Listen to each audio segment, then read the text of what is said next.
Hey Jen, how are you?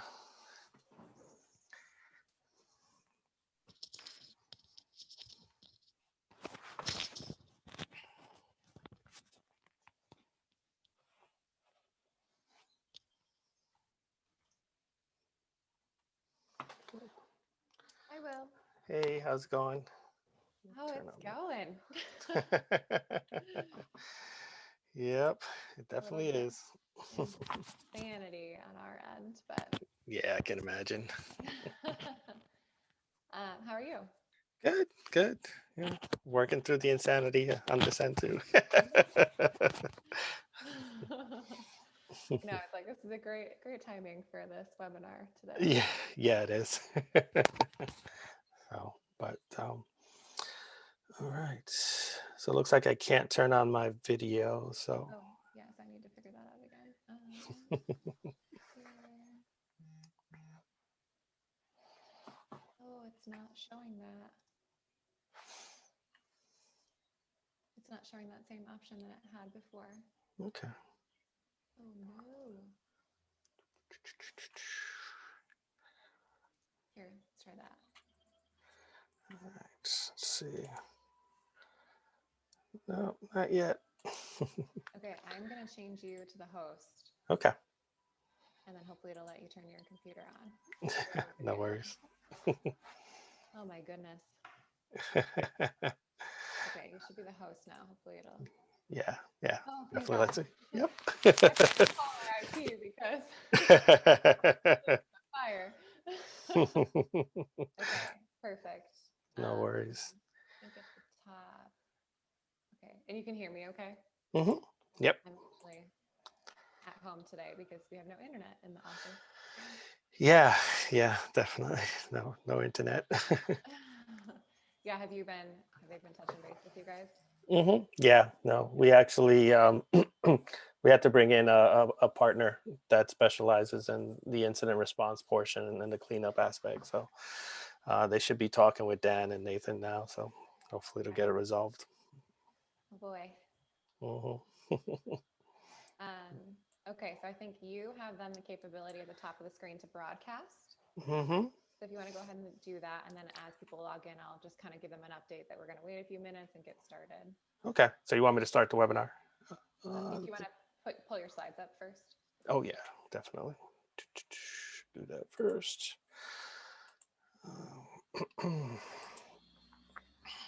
Awesome. Perfect. And then if Okay. you want to, I'm assuming you just introduce yourself then. Yeah, I can do that. So That's I'll not. kind of, yeah, I'll introduce you and let you take it over. And if you want to tell them a little bit about yourself, then. Mhm. No worries. All right, so let me start. So the webinar is up. Perfect.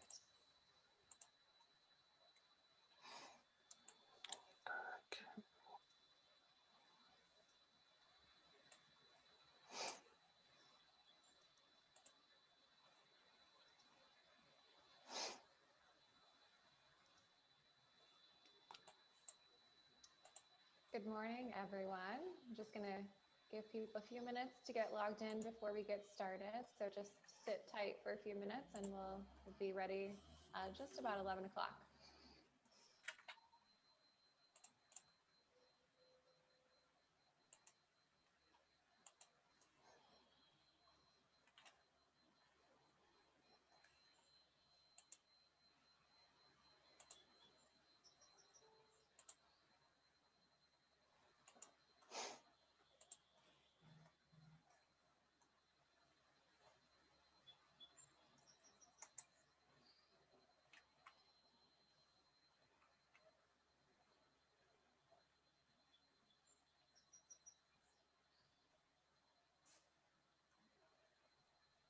Good morning. If you're just joining us, we're just going to give everybody a few more minutes to get logged in before we get started here.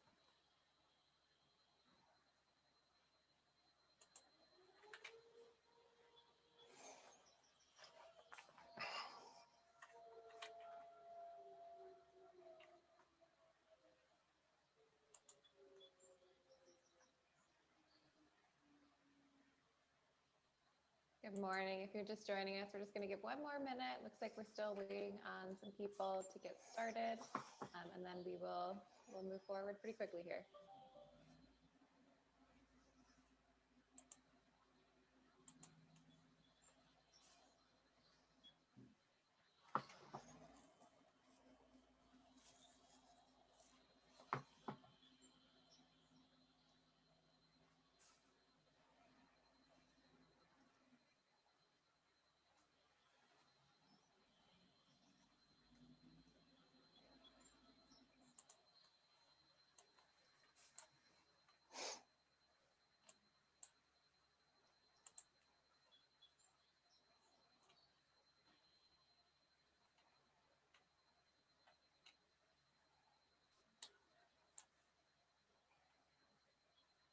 Yeah, I just got a message in the chat.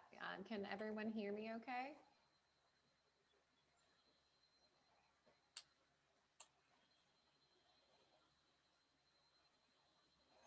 Can I assume yes, please? Okay, great. I see a yes. Awesome. Okay, thank you. I'm hearing that I'm very soft. I will try to talk louder and hopefully that'll help. Not seeing here where I can change any of my settings, unfortunately, having a little bit of trouble on my end. So hopefully everyone can hear me okay. And hopefully once I turn it over to Will, you can hear him even better, since that will be the most important part. All right, so we're going to go ahead and get started. It's just after 11. Let people still get logged in a little bit, but we want to stay on time here today. We're going to try to keep it just a little, about 50 minutes, give some time for questions at the end, but we also are going to have Q&A throughout. So um, for those of you who don't know me, I'm Jen Martinson with Lauterbach and Amon. I'm a principal here, been here for about 10 years, and most of you have seen me on these trainings over the past 6 months as part of our initiative to make sure that we're providing content to our clients this year. So I'm happy to have Will Mendez from Cyzen with us this morning to touch base on some very important topics related to cybersecurity. As you all know, this is becoming more and more important every day. So we're very happy to have Will with us today. As I mentioned throughout, we'll do some Q&A questions. So if you see below on your screen that Q&A button, if you just enter any of your questions there, we'll do our best to get through them throughout the presentation. So I'll try to interject and get those questions in while they're relevant. So feel free to drop any questions in that Q&A. And from there, I'm going to turn it over to Will to get started.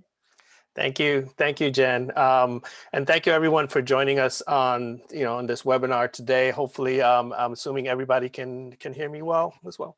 Just doing a sound check, just make sure everyone can hear me. Good, excellent. Well, again, thank you for joining the webinar. And as Jen mentioned, we'll be talking a little bit about cybersecurity. Just a little bit about myself. My name is Will Mendez, and I'm the managing director for Cyzen, who's a cybersecurity company. And we specialize in helping organizations kind of manage the challenges when it comes to cybersecurity. So I got my start in cybersecurity in the public sector, doing cybersecurity within the U.S. Army and within the Department of Defense, and then eventually moved over to the private sector to help organizations in the various industries to help protect themselves in this challenging cyber environment. So when it comes to the presentation today, the agenda is pretty simple. What are the current cyber threats out there? And you just have to turn on the news or read the newspaper or whatever media outlet you prefer, and you can't really escape the headlines, right? So cybersecurity is top of mind, especially with a lot of the incidents and the breaches that are out there. And then we'll talk a little bit about how cybersecurity threats, what these threats are, but what their impact is to us, to our organizations, to us personally as well, because they all have an impact, and that impact seems to be getting greater as time goes on, and as we depend more and more on technology. And then I'll cover, what can we do to protect ourselves and our organizations against these cyber threats. So, but before that, you're going to have to take a test. and we'll be keeping score just to make sure you pass. Otherwise, you have to do some community service if you don't pass the test. So let me know if you can't hear. Oops, I guess I have to take the test since I can't. There we go.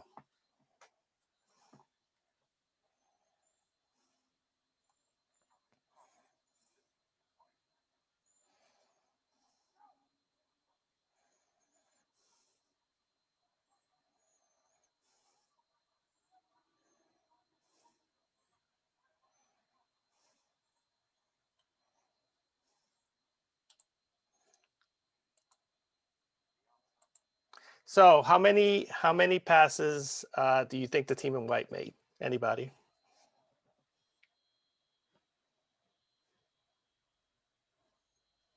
No takers? We got some answers coming in. We got Oh, okay. 13, 12. So it looks like between 13 and 12 right now. Awesome. Awesome. Oh, we have 111 that just came in. Okay, so what 11? So whoever said 13, obviously you had the right answer.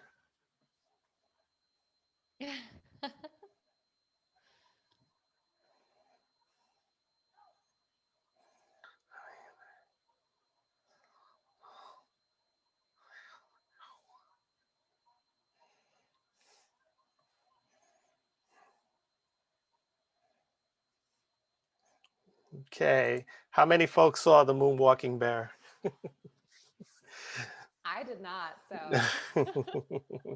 So as the announcement, and this is really an announcement for bikers, to keep be aware of bikers in the out on the road. But the message is the same. If you're not looking for something, it's very easy to miss it. And that's a big theme in cybersecurity is that visibility into what's happening into your environment, into what the threats are, and how these threats are attacking you, and what's the impact that they have on you and your organization. So when you're talking about the threats, you really have to first look at the actors. Who is it that's out there that's attacking us? So what this slide is kind of showing, you know, basically all of the actors that are out there that are causing a lot of these breaches, and some of them more than others. But what's important here is when you understand the actor, you understand their motivation, which then goes to their capability, which then goes to how they are attacking you. And that's what helps us defend against ourselves against these cyber attacks. So when you look at all the way on the left, the hacktivist, that's typically somebody that's has some type of political agenda, some ideology. And normally the types of attacks that they are responsible for might be like defacing a website.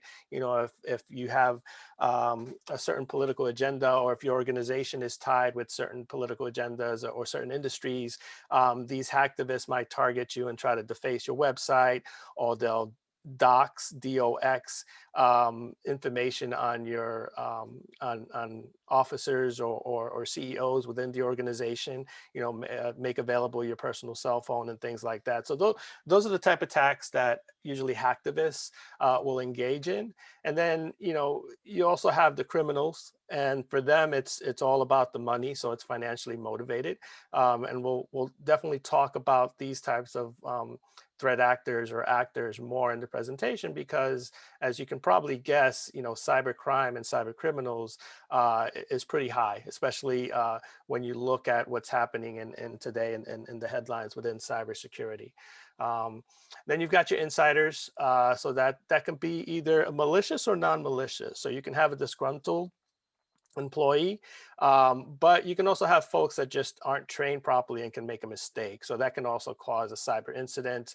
It can cause them to leak information if there's a misconfiguration somewhere. So insiders are a big problem as well, because they already have the access. So if you have a compromised insider, it's very difficult to detect their activity, because for all intensive purposes, they are valid users within your environment.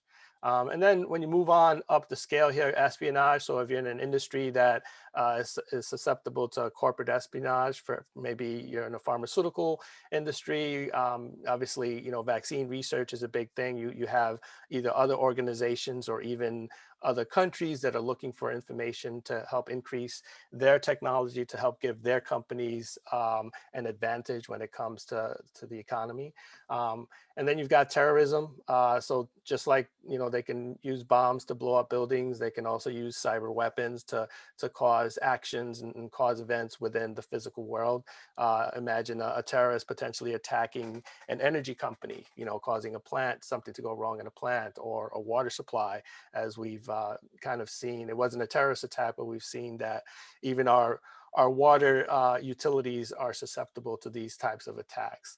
And then all the way on the right, obviously we've got the nation states, warfare. So if a nation state is after you, they've got unlimited resources, they've got very sophisticated actors. So typically, in our industry, if a nation state is after you, they're gonna get in. It's just a matter of how quickly you can detect it and how you can minimize the impact. Now, obviously, not all industries are created equal, and some of them more susceptible to a lot of these actors. But for the most part, when you look at the data, and this information is kind of based on the Verizon Data Breach Investigations Report, and this is the latest one. So these are breaches that were reported in 2020, and Verizon collects this information and then gives us a nice analytics surrounding, what types of attackers, what are they doing, what are they after. So it helps us to look at this report so that we can see to make sure that we're protecting ourselves and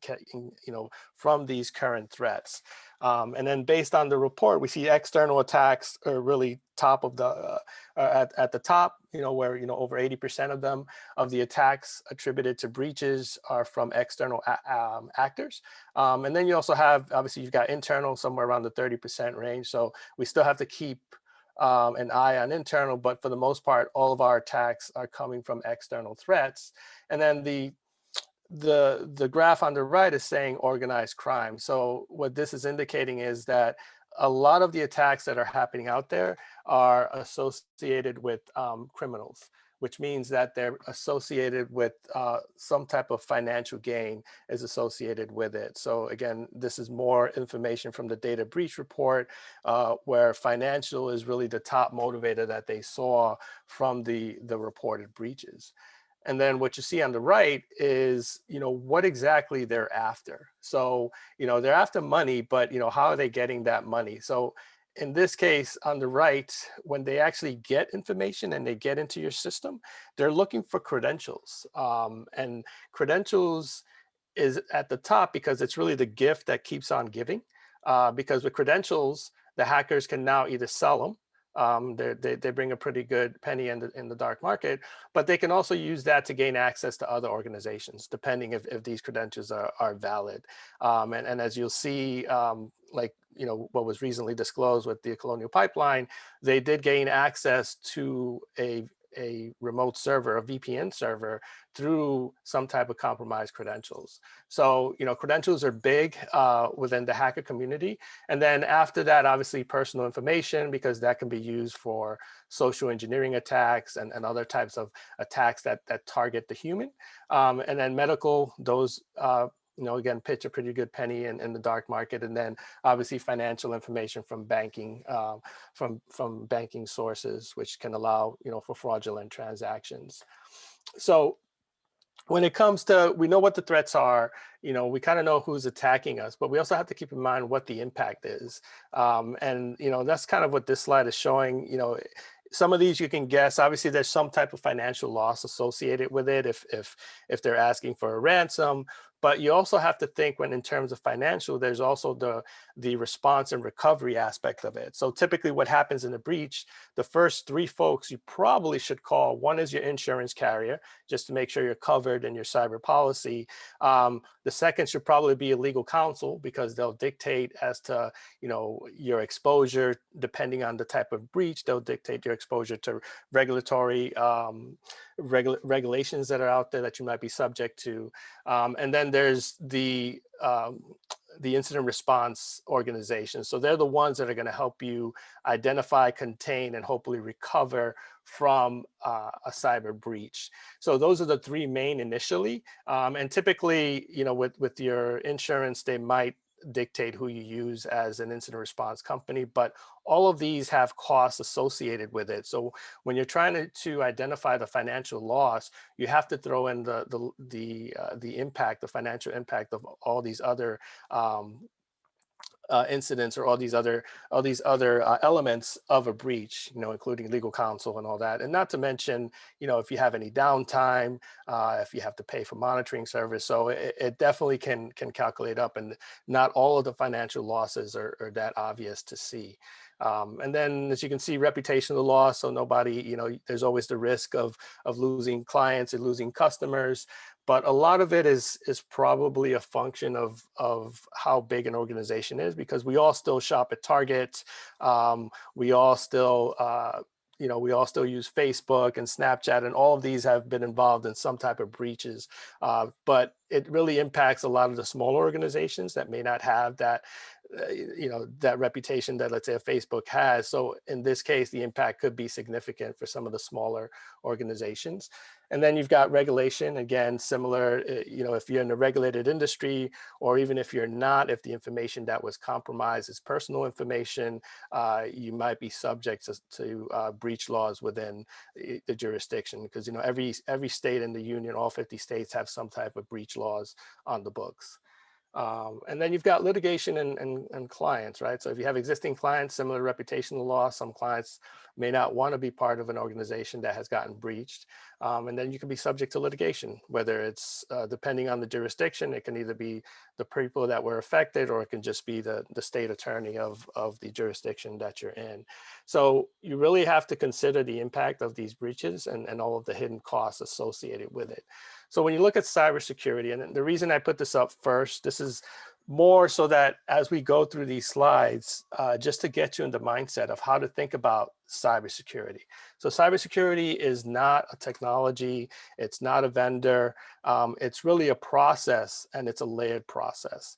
Because what you have to think about is, an attacker is probably going to get in. You can do as much as you want on the prevention side, as you can see the outside layer there, but there's always going to be somebody who's going to get in, and it just depends on their sophistication, on their motivation, and just, a snapshot in time. If it just happens that they exploit a particular weakness on a particular day that allowed them to get in. So that's why it's a layered process. Obviously, you want to prevent as much as possible, but if something goes around, if something gets past your controls, you then have to think about, okay, how can I detect it?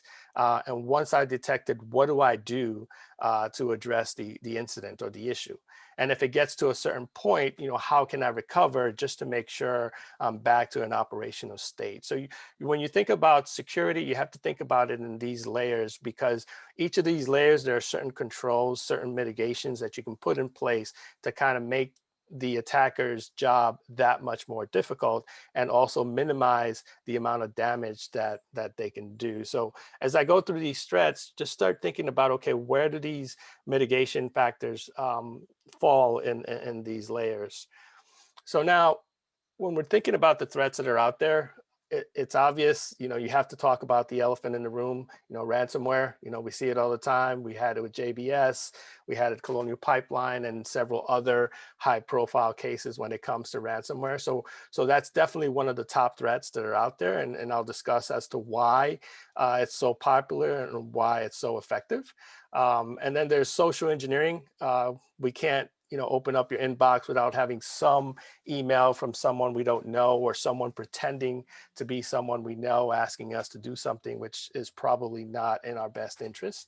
And then, sort of associated with social engineering, is the business email compromise. So typically, most of the time, what that means is that your email has been compromised, and they use it to perform fraudulent actions, like, perhaps redirecting payments to vendors or to banks. So when it comes to ransomware, Obviously, ransomware is malicious software. That's the basics of it, right? So it's software that's has a bad purpose intended. It's really not meant to do any good. It has something malicious in mind, so that's why it's bad. But it's also an extortion business. So when you look at ransomware, how it differentiates with other types of malware is that it's an extortion. It's going to lock up your system, whether by encrypting files or making your system unbootable or inaccessible. And it basically says if you don't pay us the ransom, then you won't get access to your system or your files. So it's an extortion business, which adds to its popularity because it's easily monetized, as opposed to a hacker who gets into your system, steals your information, then they have to sell it on the black market. With ransomware, you get the money directly from the victim, so that adds to its popularity. Then you've got, because it is malware, it's easily distributed. So it can spread across the internet via links, via attachments. So it makes the propagation of the malware that much easier. And one of the things to think about when it comes to ransomware, when you first get infected, you're not really infected with ransomware. You're actually infected with what's known as a dropper.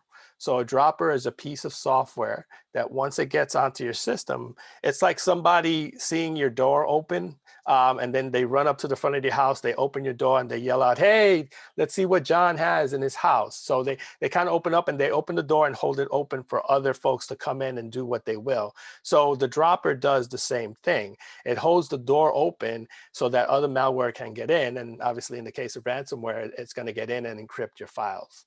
Um, the other characteristic associated with ransomware is the payment. So typically it is a ransom, so they're asking for some type of payment, and that payment is typically in some type of cryptocurrency.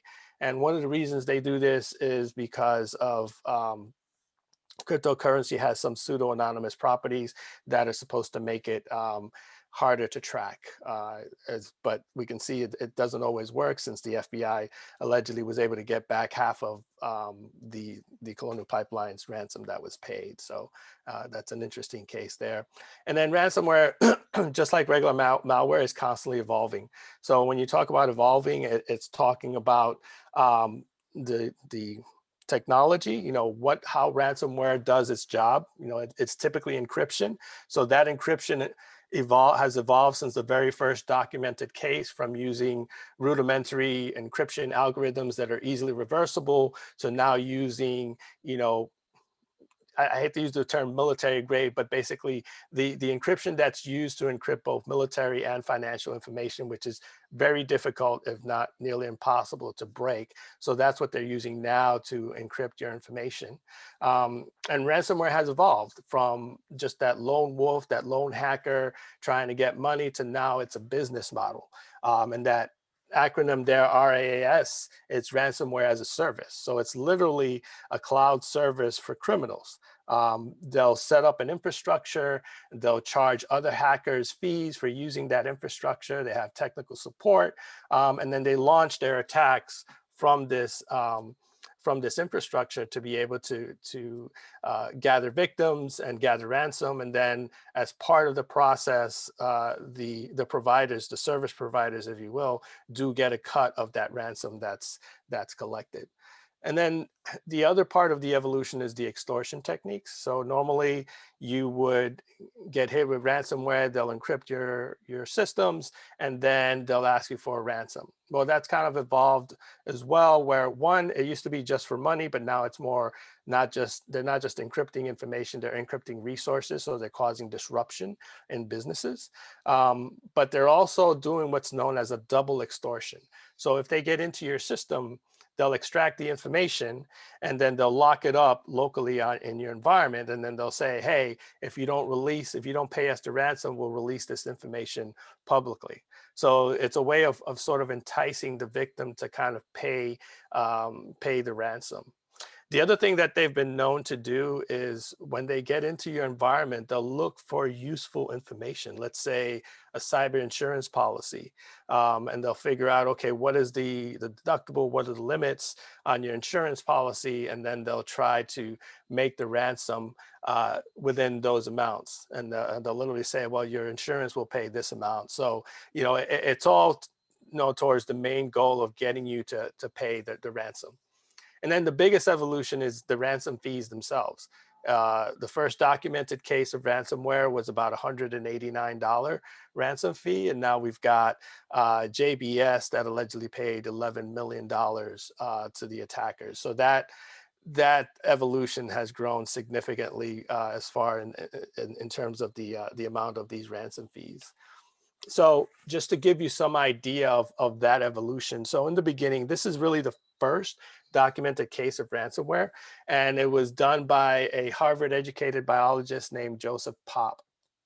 And it was distributed what it's called the AIDS Trojan. So back in the late 80s, AIDS was, one of the major challenges of the time. So there was a lot of research being done, a lot of studies being done on how to, address the problem of AIDS. So what this biologist did, or this gentleman, he created 20,000 infected floppy diskettes. Now, I don't know how long it took him to do that, but just imagine somebody just copying floppy diskettes, 20,000 of them.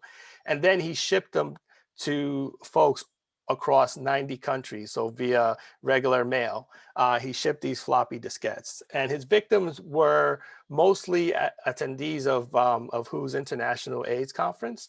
And basically, it was some type of questionnaire, pretended to be a questionnaire, that would help with their research in identifying, subjects for AIDS, or identifying AIDS within folks. So, obviously, the scientists installed the software, and then it had what's called a time bomb in it. It didn't detonate right away. So what it did is it waited till the person turned the computer on and off for about 90 times. And on the 91st time, they got the message that you see on the screen saying, if you want access to the system, you're going to have to pay up. So back in the day, the way you paid up is you had to get a money order and send it to a PO box in Panama. So that was kind of like their anonymized payment system at the time, and you had to make it payable to a fictitious company known PC Cyborg. So I mean, eventually he did get caught. He was never really convicted because he wasn't deemed fit to go through trial, which is interesting. But this was the very first documented case associated with ransomware. And then you come to the current situation where you've got these major companies, Colonial Pipeline, that affected the flow of gasoline along the East Coast, even though most of it was probably more panic buying than the actual effect disruption based on the attack.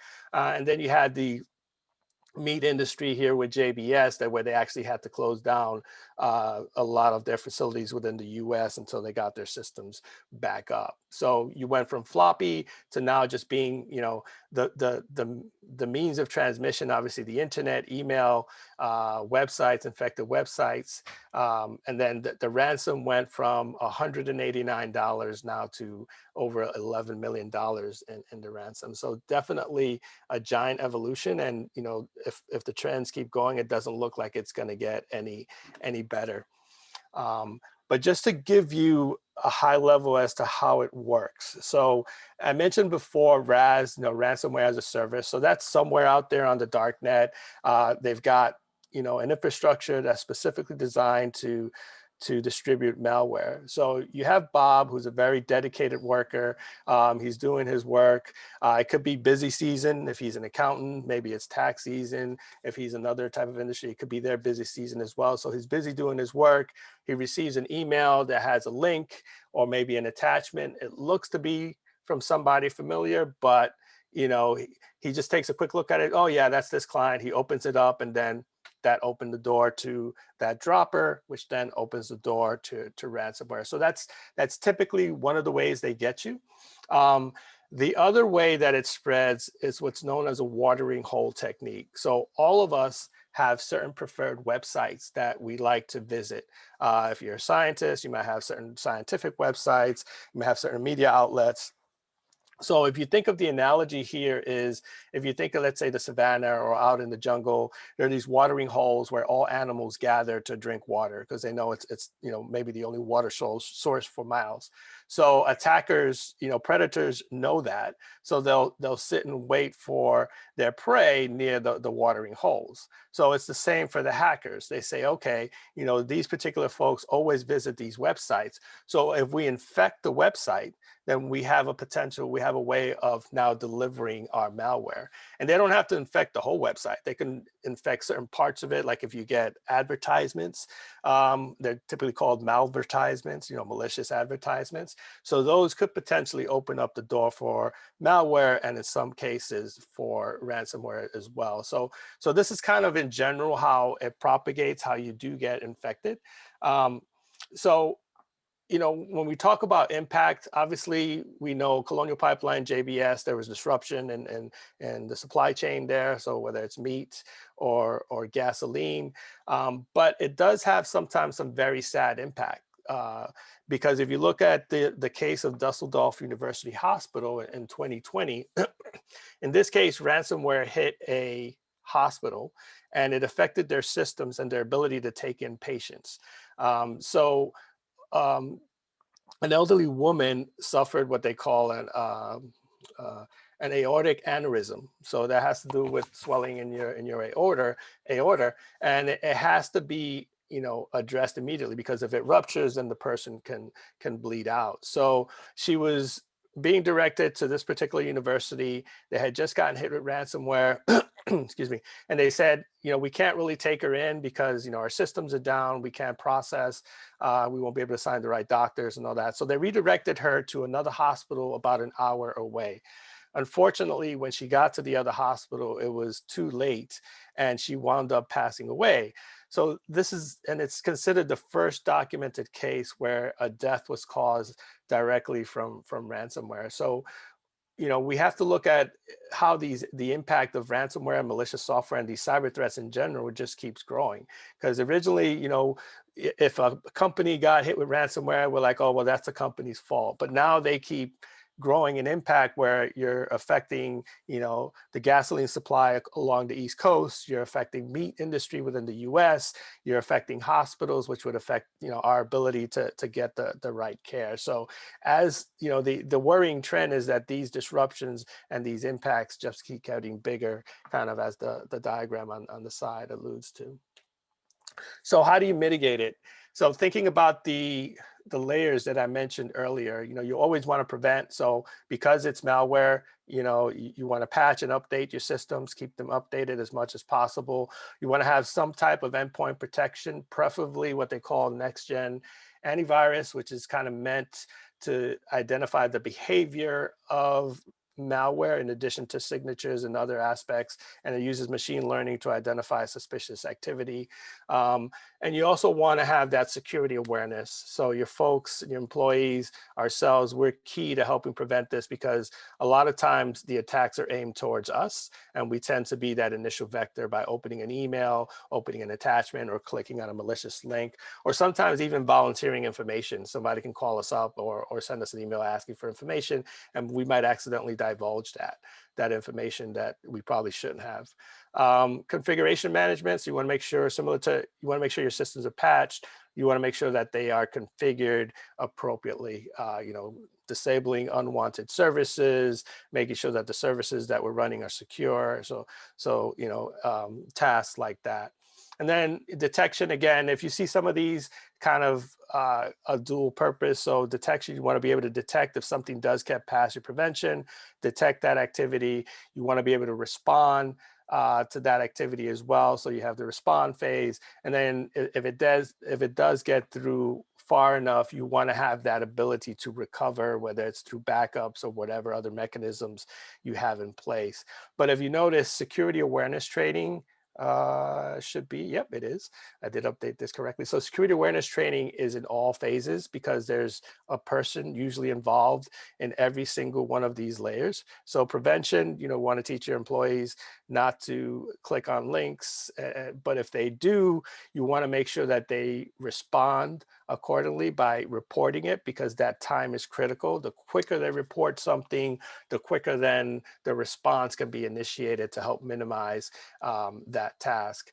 And even in recovering, if you have some type of backup process, you want to make sure that folks receive that training, that they are backing up their information to the appropriate sources. So you can see every one of these layers has a human element associated with it, and your security awareness training should definitely cover that as well.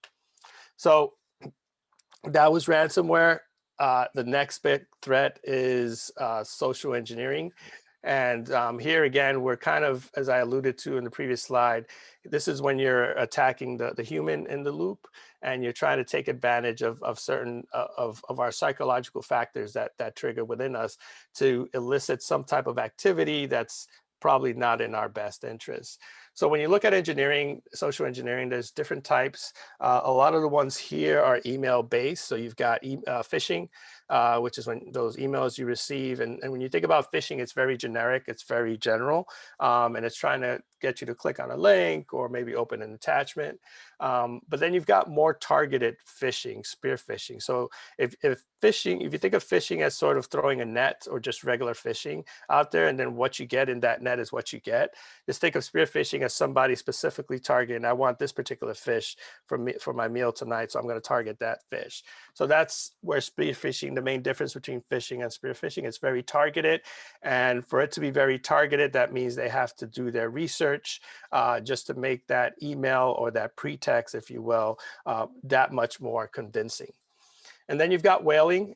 So it's a type of spear phishing. And the reason they call it whaling, because that's typically when you target CEOs or other C-suite folks within your organization. So your CEO, your CFO, your CISO. It's amazing because we have um, we have information as to who's being targeted the most, and I think I'm the second targeted person within our organization. So and a lot of it is just the function of what's out there available. So if you see they see your profile on LinkedIn or other media outlets, that gives them more ammunition to start creating some of these very believable emails to try to get you.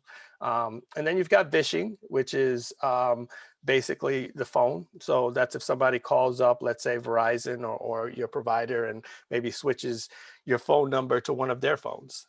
So again, it's pretext, or maybe calling your HR department and asking for W-2 information over the phone. So that's typically done via phone. And then SMS smishing, that's done via text. So many of us do receive texts, sometimes have embedded links.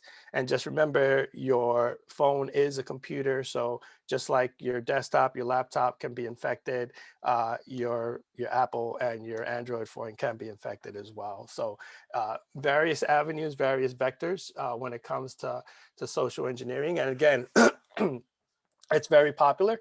When you look at the techniques that are used to make a lot of these breaches successful, the human element is always in there. So the one on the left says some type of social engineering was used in the breaches that Verizon had information about. And when you combine social engineering and other elements of human behavior, it accounted for about 85% of the breaches. So we as the human are very popular to these hackers. While we can be very susceptible, we can also be, it's almost like a double-edged sword. We can be the weakest link or we can be the strongest part of security. It just depends on our knowledge and our awareness. So one of the reasons social engineering is so popular, is so effective, is because of the psychological triggers involved in it.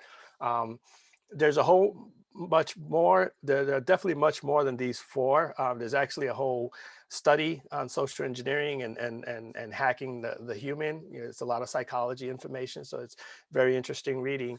But for the most part, when you look at a lot of the social engineering attacks, they're taking advantage of these four basic factors. So there's fear, So, think about it. You get an email that says, hey, your bank account is going to be suspended if you don't give us this information, or there was an issue with your bank account, we suspended it.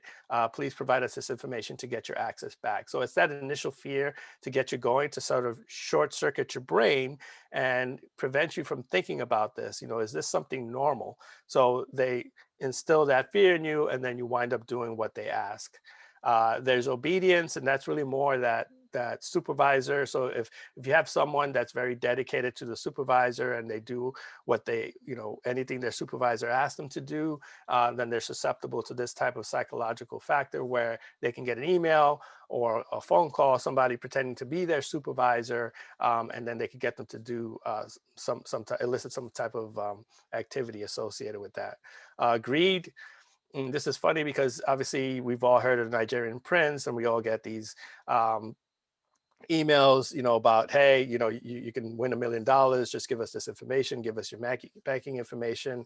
Um, and even within organizations, one of the most popular phishing simulations, when we run the phishing simulations, one of the most popular templates, if you will, that we use is the bonus email. So you would be amazed how many folks open up that bonus email. So you send an email and you say, hey, this is a list of all the bonuses. So everybody is, will open it up. We've even gotten response with some of the users claiming, that they're upset that they didn't get a bonus, and they're mad because we took advantage of that, of that ability. So greed is definitely a psychological factor, and then helpfulness as well.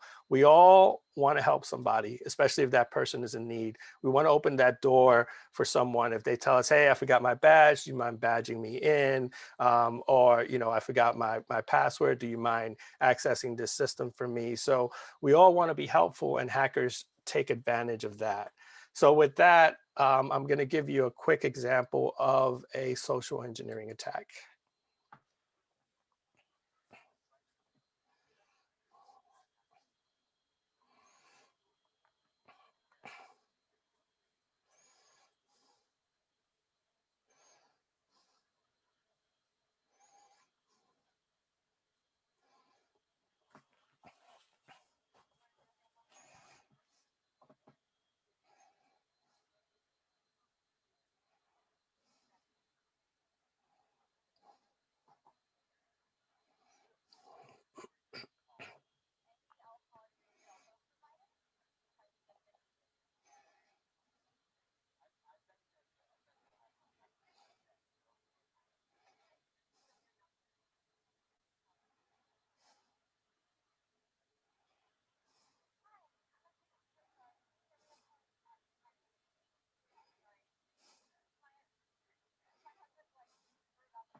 Okay, so that's just an example of what a typical social engineering attack would look like, and you can see that she took advantage of one of the main psychological factors, which is helpfulness. So she actually added the crying baby to add some more color to to the pretext. but the person on the other phone felt sorry for her, and then they volunteered all this information, and they actually did a lot of these tasks that they're not supposed to do. And this is not that far off. I mean, because you have cases where a person's cell phone gets ported over, or number gets ported over to um, another phone, then that's just because somebody called your provider and had them do it, and the person on your provider didn't have those elements in place to help detect and prevent this. So I mean, and this is also one of the attacks that's used to bypass multi-factor authentication, because when you think about it, multi-factor, you get either a message or a text message if you're using that particular mechanism on your phone to say, yeah, this is me and I'm trying to access this system. If somebody ports over your phone, now they're the ones getting those messages. So that's why we always recommend you use something more robust than just the SMS MFA. But when it comes to social engineering, you really have to patch the human, because it's the person that they're attacking. You have to follow established business rules, and if you don't have them, you should probably establish them, especially when it comes to wire transfers or any type of financial transactions. You should have a certain set of rules that everyone has to follow. And along that path, you should have some checks and balances, like, for example, don't really allow a financial transaction just based on an email. There should be some verification, for certain amounts, some verification where they have to call, or something else that they have to do to verify the transaction. And then, like I mentioned before, if you click it, you really should report it. So, as part of a security awareness program, you should really have encourage your folks to report it, because the quicker they do it, the quicker you can respond. And then, when it comes to these attacks, they're using information that's available on the internet. So just be aware of what information is out there about you, because it can be used to target you in these scams. And then, as I mentioned before, multi-factor authentication. So if you could have the greatest password in the world, but if you give it to the attacker, they're going to use it to access your systems. And then the last one, the last thread is business email compromise, and it's sort of related to social engineering, because that's a lot of times how they get to the business email compromise. So BEC, business email compromise, or EAC, email account compromise, as it's also known, typically involves your account actually getting compromised, actually getting hacked. So somebody, either through a breach database, or maybe they sent you a phishing email initially, you gave them a username and password, and then they obtained those credentials, and now they have access to your email. So what happens here is they'll sit in your account, they'll watch, they'll see what's going on, and then they'll see where they can interject themselves in order to get the most benefit out of it. So they'll look and see you have particular vendors. So they might email your vendors and say, hey, can you change the banking information to this for this particular invoice? And then, when you mail the invoice, it goes somewhere else instead of to your bank account. If you have clients, and they can pretend to be you, and then force and trick your clients into sending them either more information, or maybe if it's a financial transaction from your client, they can trick them into forwarding that financial transaction to a bank account that they own. So it's very difficult to defend against, because for all intents and purposes, they are you if it's your account that compromised.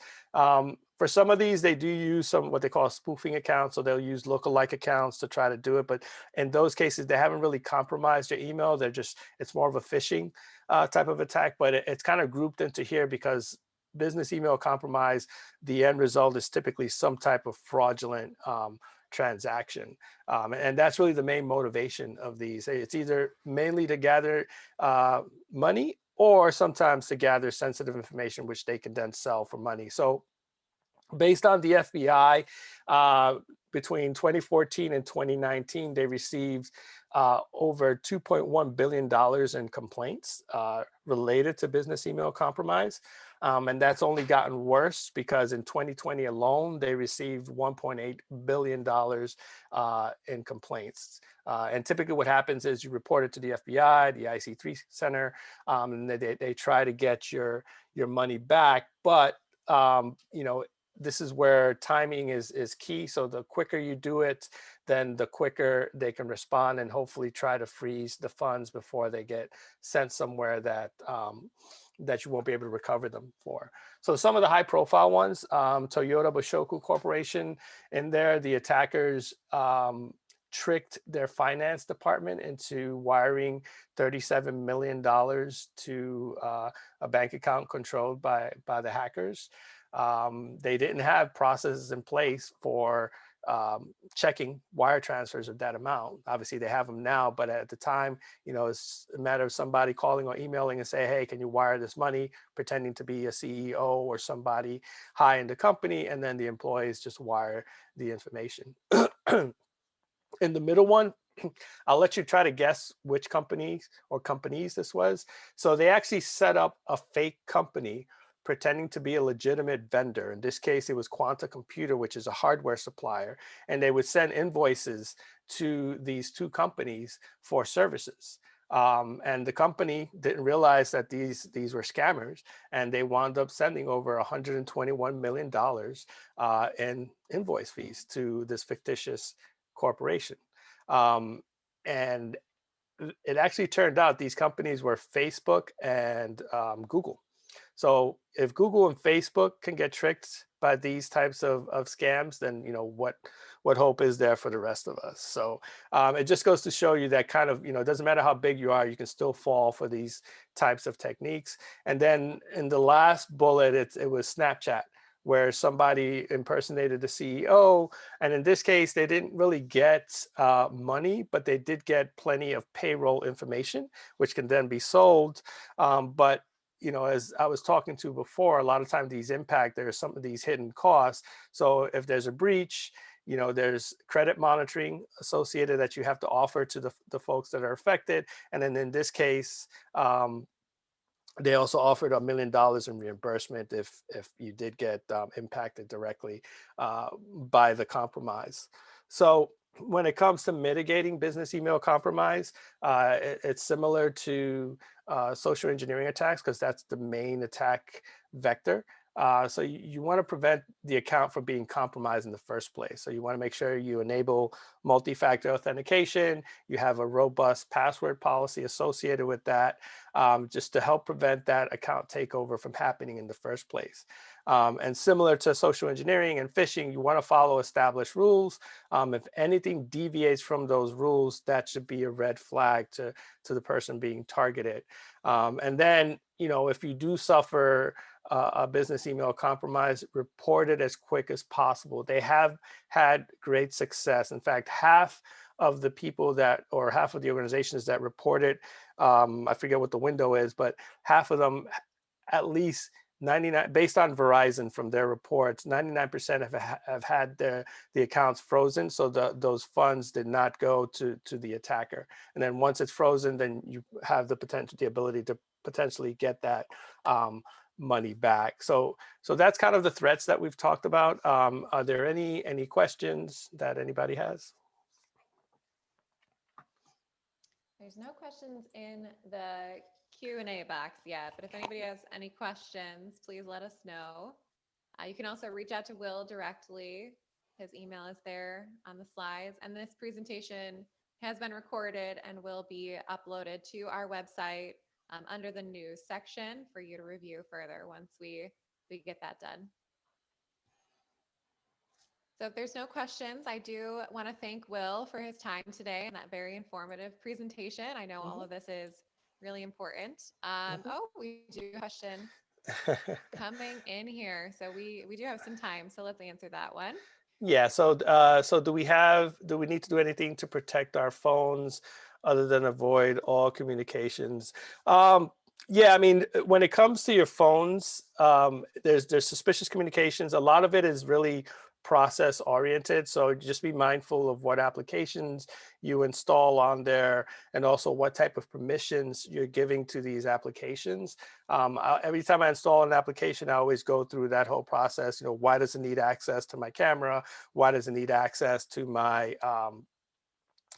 contact info? Just be mindful of what access these applications you're giving to, because they could be used as a vector to then potentially compromise your phone. There are some security tools that you can install on your phone as well, but for the most part, it's really a process where you just control what's installed on it, and make sure that those permissions are not too permissive. Okay, great. Thanks, Will. Mhm. So if there's no other questions, again, we want to thank everyone for attending today. I hope you learned something to keep your entities safe out there. And again, thank you, Will, for joining us today. We really appreciate your time, Mhm. and we look forward to seeing everyone soon. All right, take Okay, care, everyone. Thank you. thank you.